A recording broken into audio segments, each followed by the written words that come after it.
A Royal Caribbean cruise ship is safely in port after a rough ride that left hundreds of American passengers shaken.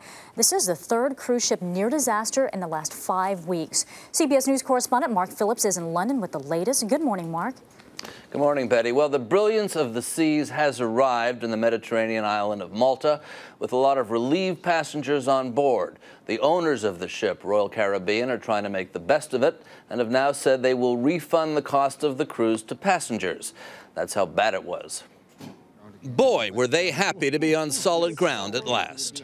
So happy to be on flat ground because we've been doing the rock and roll, man, for the last 2 days. It was the scariest thing I've ever, had happen to me. It was very frightening. The brilliance of the seas doesn't look quite like her promotional video anymore.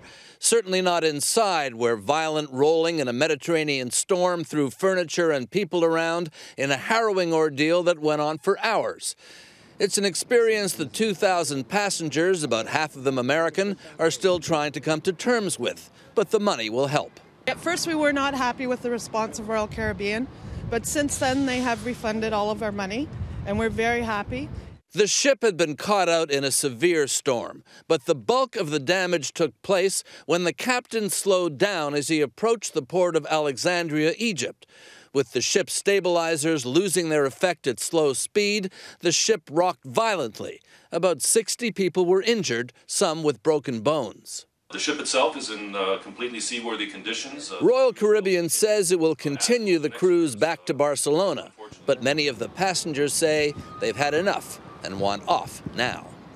Remarkably, Royal Caribbean also says the ship will sail on its next cruise, which is due to leave Barcelona at the end of this week.